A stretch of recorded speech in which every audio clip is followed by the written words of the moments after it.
Well, good morning. I'm glad to see so many of you made it in this morning. Well, I am thrilled to be here with all of you. I'm excited to be back at the best auto show in the world, the beating heart of Detroit and the American auto industry. So I've been here many times, and this is my last show as governor. I will return as a visitor, but you won't have me to kick around next year. So while I have the mic, I want to say a few things. And, when I spoke here a year ago, less than a week before the presidential inauguration last year, and since then, both the American and global economy have been rocked by change. Costs are up. Uncertainty is everywhere. America stands more alone than she has in decades.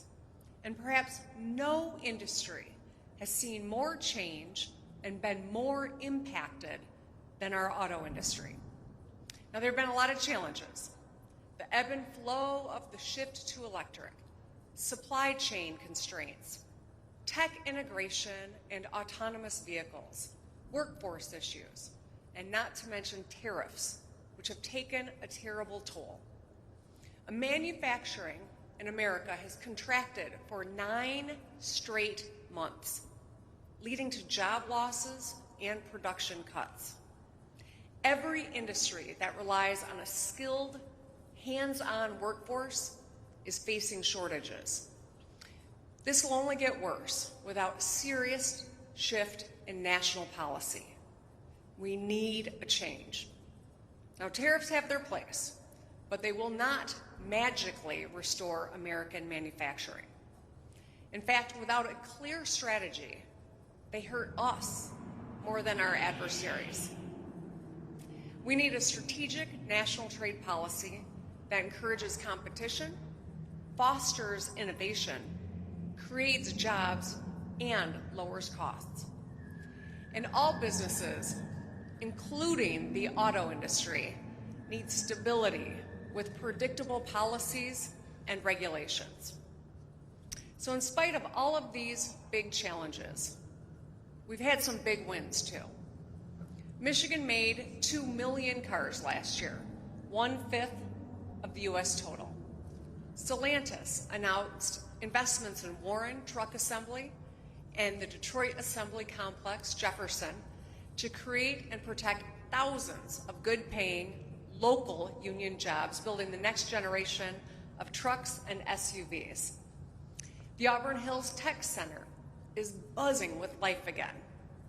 GM is increasing production of their gas-powered full-size SUVs and light-duty trucks at the Orion Assembly.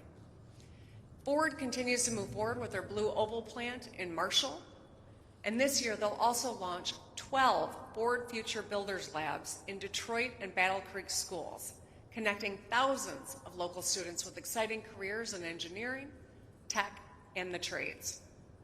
We've won several new projects up and down the supply chain too, including Geotab in Madison Heights, Laser Glow in Sterling Heights, and Magna International in Highland Park. Now this past year I signed another bipartisan budget and a long-term solution to fix the damn state and local roads. I don't know, I love that sound. It's a little hard to compete with, but I'm loving it.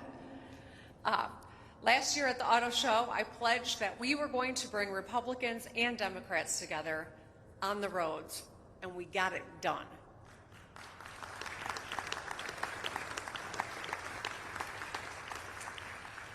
And 2025 tested us, but we still are who we are. We are #1 for auto manufacturing, R&D, and workforce. We are #1 for battery and EV investment. We are #4 for regional workforce development. We are top 10 for clean energy jobs and top 10 for doing business for the 3rd year in a row. In 2026, Michigan will stay focused on setting our auto industry up for success. So to do that, we have to look at what we're up against. And we have to be very clear-eyed about this. In a word, we're up against China. China's ultimate goal is complete vertical integration. From extracting metal and minerals out of the ground to handing customers the keys, China wants to dominate every part of auto manufacturing, and they are making major headway. China today mines or processes most of the metal, ore, and rare earth materials needed to build cars. They make 3 times as many cars as we do. 3 times. In 2025, they exported 6.8 million vehicles, up from just 1 million in 2020. That is a 7-fold increase in 5 years. Since 2009, their government has directly invested more than $230 billion into electric vehicles and batteries. They've captured so much market share almost everywhere, except for the United States and Canada. Amidst rising competition, it's tempting to see the future as zero-sum, like a philosophy where I win only if you lose. But that could lead someone to believe in a magical power of tariffs. But as we've seen over this past year, they don't work alone. Nothing does. We have to meet these challenges. But how? We can't just copy China's top-down, go-it-alone approach. Instead, we need to double down on our strengths: innovation and collaboration. So first, innovation. We've been good at this for a long time. The assembly line was conceptualized here in Michigan to make more cars faster. But countless other industries benefited from that. They adopted it for themselves. And that's the beauty of a great idea. You can make it your own. Interchangeable parts, lightweight plastics and polymers, and just-in-time supply chain. These are the ideas that started in the auto industry, but were adapted to improve all of manufacturing. You know, Michigan is still home to some of the most exciting automotive research happening anywhere on the globe. We still have the highest density of engineering talent in any state in the country. We still have the best and largest network of small and medium-sized auto suppliers. We often talk about diversifying our economy away from the auto industry. But the secret is to use our auto industry as a launch pad for innovation. To help us, the state's Community and Worker Economic Transition Office will be releasing Michigan's first ever economic transition strategy later today here at the Auto Show.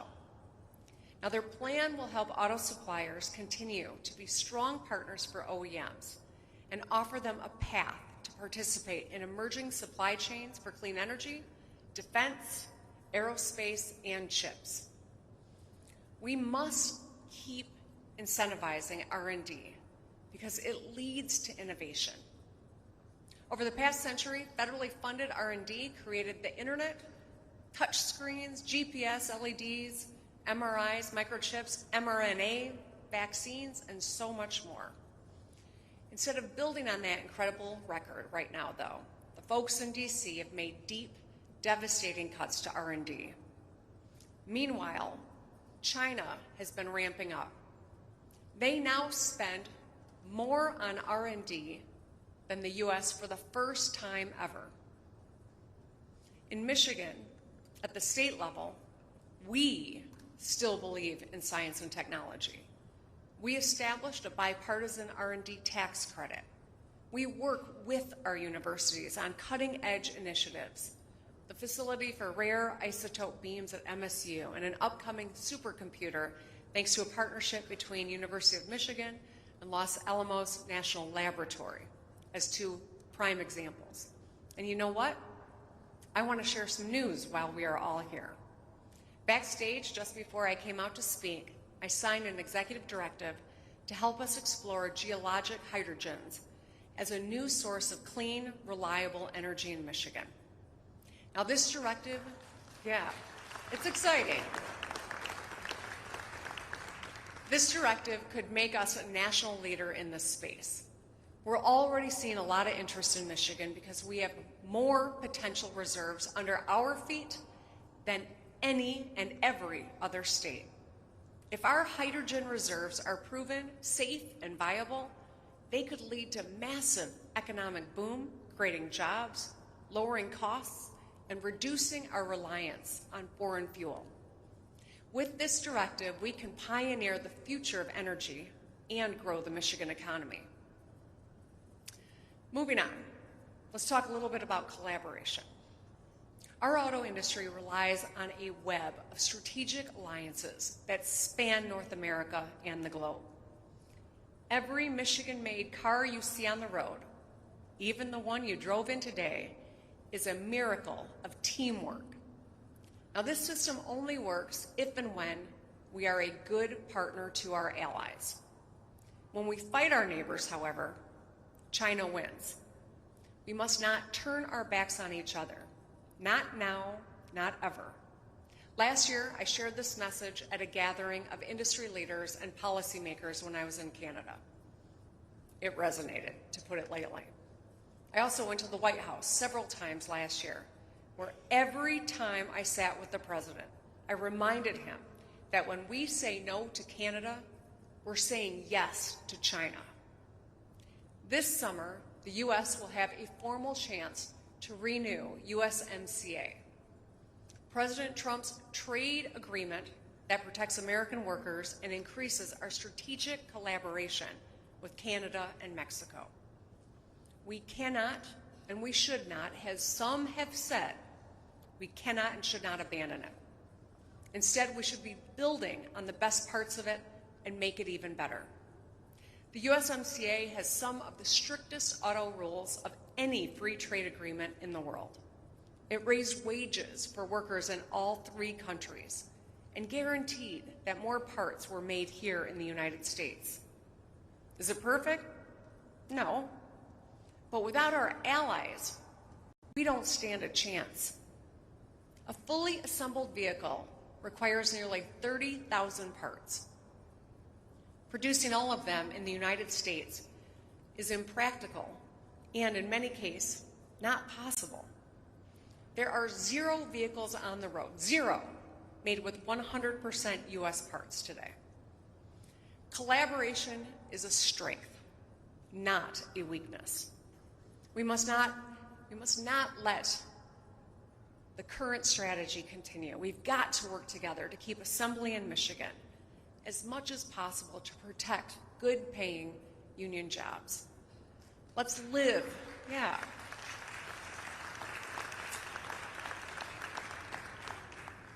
Let's live by the unofficial motto of the United States Marine Corps: no better friend, no worse enemy. If you're willing to play fair, pay your workers well, and invest in America, we've got your back. But if you're going to steal technology, ignore worker protections or environmental standards, and use government funding to clear out competition, we're going to take you on. The American auto industry of 2025, let alone 2050, can't exist on an island. To compete against our adversaries, we have to collaborate with our friends. To set ourselves up for success, here's what we have to do to get this done this year. First, the legislators got to get their job done on time this year, and that means they got to get the state budget done and over to my desk by June 30th this year. With so much uncertainty in the world, we owe it to local governments, schools, and business leaders to enact a transparent, timely budget. I'm confident we can get it done. Next, got to talk about our workforce. We need more skilled workers to fill good-paying, in-demand auto jobs, from mechanics to technicians to programmers to engineers. We already have several programs to help people get skills, and they're working. Going Pro, which helps employers train and retain their employees. The Community College Guarantee, which gives every high school graduate the chance to earn a tuition-free associate's degree. The bipartisan program I want to draw our attention to now, however, is the Michigan Reconnect. This offers all Michigan residents over 25 and up the chance to earn an associate's degree or skills certificate tuition-free. Now, I ran on this back in 2018, and I was thrilled we got it done in my first year. But since then, we've expanded it, all with bipartisan support. And more than 200,000 Michiganders have signed up. Now, they might be changing careers, looking to make more money, or pursuing a lifelong dream. But no matter their reason, I'm really proud of every Reconnector for betting on themselves. In 2026, we can make Reconnect even better. This morning, I'm calling on the legislature to permanently expand Reconnect to every Michigander 21 years old and up.